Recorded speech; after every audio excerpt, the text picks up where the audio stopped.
This video's gonna contain spoilers from the off, so I'm warning you now. I'm just gonna come out and say it. This was easily the best episode that we've ever had of Foundation. Whether it be the opening and closing scene with us finally seeing the backstory to the Mule and making us wait right until the last moments to see that it was his origin. The seamless transitions from the timeline of the past into the present day on not one but two occasions. The introduction of Sunmaster 18, who looks like he's got the Brother Day attitude from Season 2. The Foundation falling to the Mule, and then also, on the other side, the sheer amount of love that we saw between Toran towards Bayta. This was not only an exciting episode, but it was one that was overflowing with emotions on both sides of the spectrum, and it just had everything that it needed. So let's just dive right in. Here is Foundation Season 3 Episode 7, Ending Explained. The Mule's origin story. Within the opening and closing scene of this episode, we got two key takeaways from it. We got to see why it is that the Mule has a deep-rooted hatred for the Foundation, but as well as that, we also saw the Mule's reason as to why it was that he had this desire to be loved by those that inhabited the planets that he took over. When he took Calgon in Episode 2, he said, "You will all come to love me," and in short order, the rest of the galaxy will as well. And then, when he first landed on New Terminus in this episode, one of the first things that he said after causing devastation and death was, "You'll learn to love me just as your warden and mayor have." Being loved is something that he desires, and after seeing that his parents were going to kill him in order to save his sibling, something which showed a complete lack of love that was towards him and the worst thing that a parent could do to their child. He's been searching for that hole in his heart, which is a lack of love ever since, craving to be cared for because throughout the majority of his life he's never had anybody other than the pirates that he fled his home planet with. His parents planning on killing him was something that he blamed the Foundation for, hence why he hated it. On Rosum, a planet on the edge of outer space, the Foundation governed it, and there was a rule where a household could only have one child within it. However, the Mule's parents had him, and they also had a younger sibling. This scene actually really reminded me of the one in the movie Inglourious Bastards, where Hans Landa walked into Monsieur Lapetite's house and he was hiding people under the floorboards. In this instance, the Mule's parents were hiding his younger sibling in the wall, and as the Foundation representatives were about to leave, they cried. This meant that the baby was spotted, and the parents were then given 30 days to get rid of one of their children. We saw that the Bartons, who were their neighbours, would have taken in the baby, but the family didn't want to give them up. So instead, they decided to plan on killing their other son, the Mule.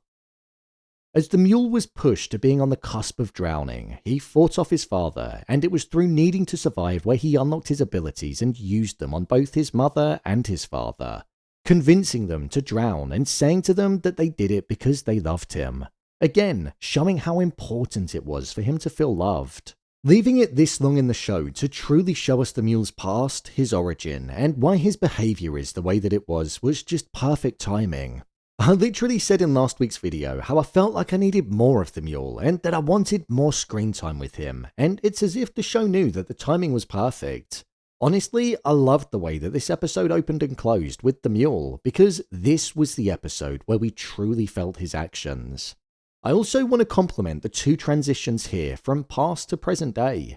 They were just gorgeous to look at, and it really allowed the two time periods to seamlessly flow into each other without there being any disruption.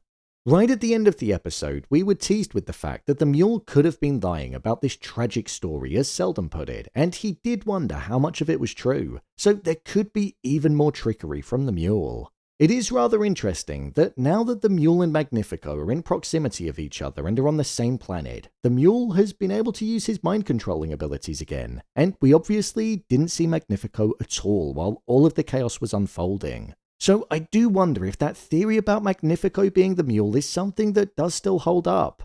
Could the story that we heard have all been fabricated to have just supported the narrative that the real Mule could have wanted to push, which would have essentially have enabled him to have just stayed hidden away even longer? I guess we'll find out with time. If the story is fabricated, I think it's only going to have been fabricated slightly and to conceal the identity. I think there is truth behind it because it ties into exactly what the motive is for the Mule. Hatred for the Foundation and the desire to be loved, but there could just be parts that have been left out. New Terminus Has Fallen. Mayor Indbu is such a weak leader, and he ultimately paid the price for it by dying in the way that the Mule said his father was going to kill him. Indbu kneeling for the Mule the moment that he got off, and even if, and that's a big if, the Mule was in control of his mind at that point, so everybody that was watching didn't get any ideas about trying anything. It wasn't actually that far away from Mayor Indbu's usual behaviors. So his weakness and the giving up of the planet just showed a massive difference between himself and the likes of Selden and the Mule. New Terminus sadly fell with ease due to the way that the Mule got the fleet to turn on each other, and friendly fire was dominating the skies and also on the ground. Seeing the likes of a defenseless mother trying to find safe haven, but herself and her young being killed on the spot in the way that they were was just utterly horrific. And it showed that the Mule's reign of terror had no boundaries. He killed for the sake of killing. A moment that I absolutely loved though was when the Mule landed on New Terminus. The glow of his eyes just appearing through the darkness was the first thing that we saw. It cut through like nothing else, and it was such an incredible shot, almost highlighting how he's emerged from the darkness in general and made his presence known on a grander scale across the galaxy. Even the red jacket that he was wearing, it felt regal and almost like a cloak that a king would wear.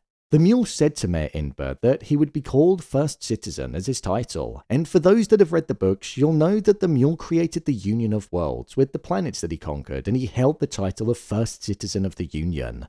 When it was at its peak, the Union of Worlds held 1/10 of the galaxy, and it was seen to be the greatest threat to the Foundation due to its military and politics that it led by. So one would imagine we're gonna see more tyrannical behavior from the Mule.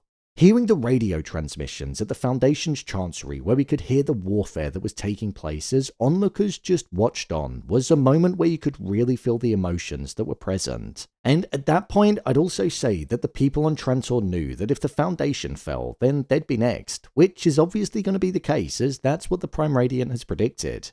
There was also a great scene where we saw that Pritchard used his projecting abilities onto those that were in his cell where he was on the cusp of killing the Mule, but his weapon didn't allow him to fire. Indbu was giving Pritchard over to the Mule as a gift, and for the Mule that would have been beneficial because it was through Pritchard that he managed to find the name Gale Dornick, the woman that had been plaguing his dreams.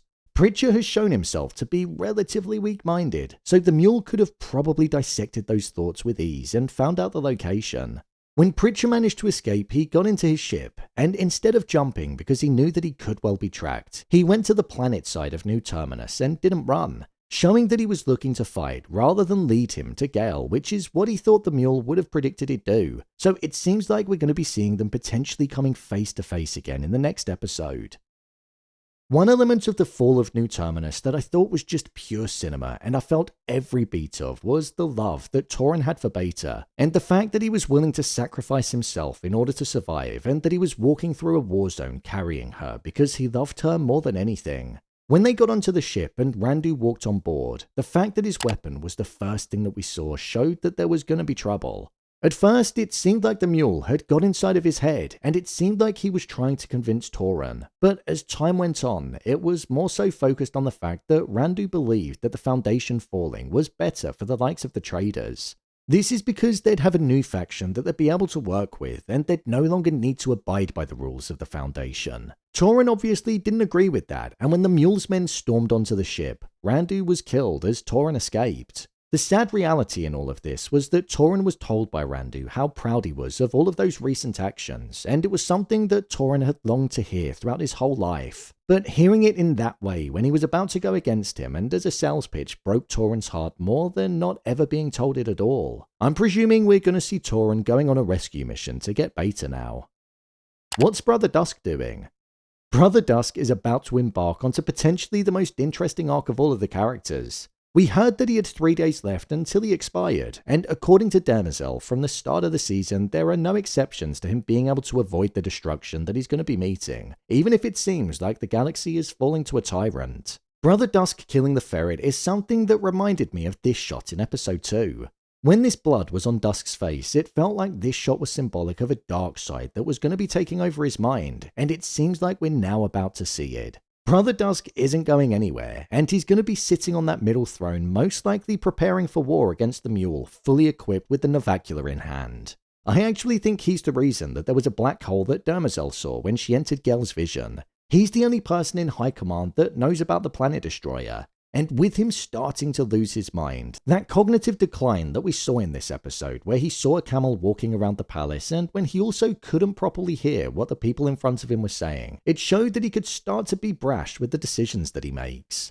He might well feel up to going to war with the Mule, even though the Mule has taken planets with ease. But with no Demerzel there, no Brother Day and no Brother Dawn, in those 3, well, now 2 days that he has left, he could look to run wild with the decisions that he makes, because, after all, it doesn't affect him moving forward. It just all depends if Demerzel gets back in time. If not, the Navacula might well be activated.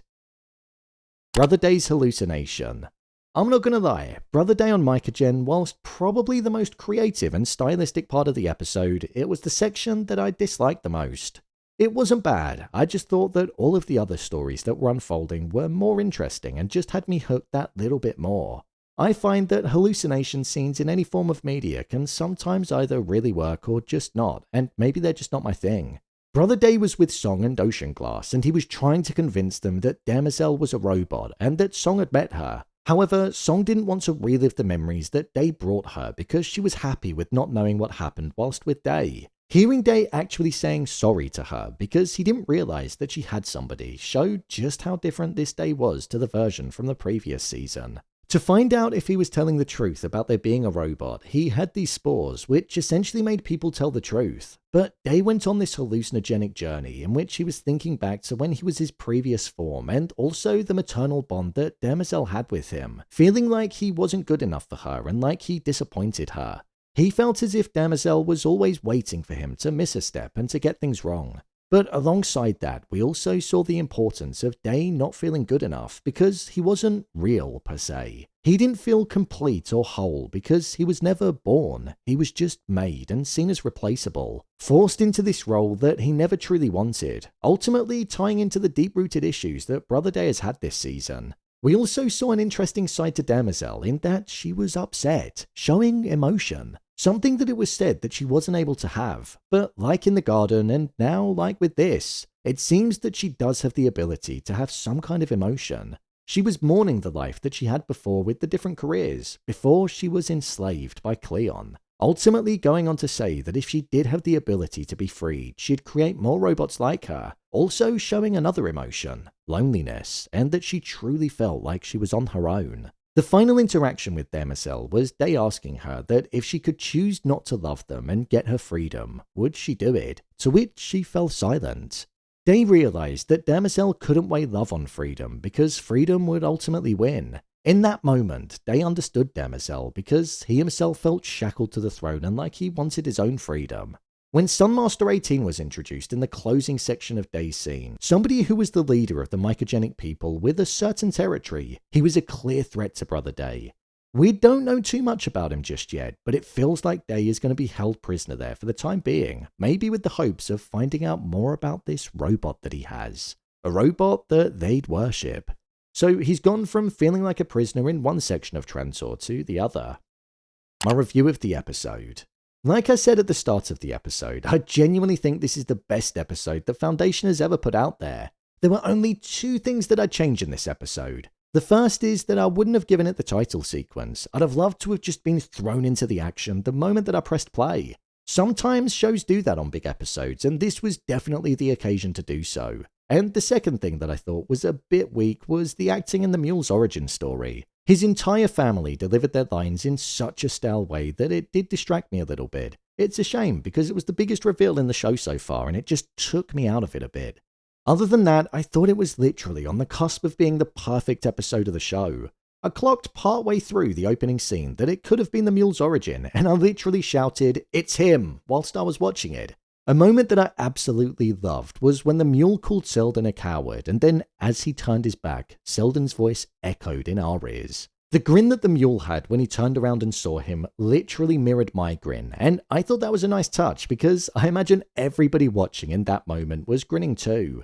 The battle that was taking place on New Terminus was one that just felt heartbreaking to watch. Seeing the sheer devastation that was taking place and the fact that there was simply nothing that could be done made it feel like it was always going to be a losing battle. The Mule genuinely came across in the most villainous of ways in this episode, and I was so impressed with his performance. This is the performance of the Mule that we've been waiting for. That scene with Indbu with his head in the bowl as well, once the Mule had completed the use that he had for him, was horrific to watch, and it's one that's going to live long in the memory.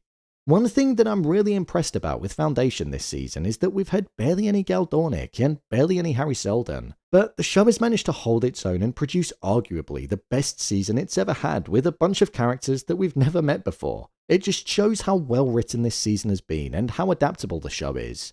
I'd say that Season 3 of Foundation has flown by, but I really don't think it has. We've still got 3 episodes left, and what I'd say with this season is that although it's gone at a relatively speedy pace, it's been able to mature in such a lovely way where we've truly been able to go on a journey with it. I'm the most immersed within a season of Foundation that I've ever been, and I just don't want this season to end.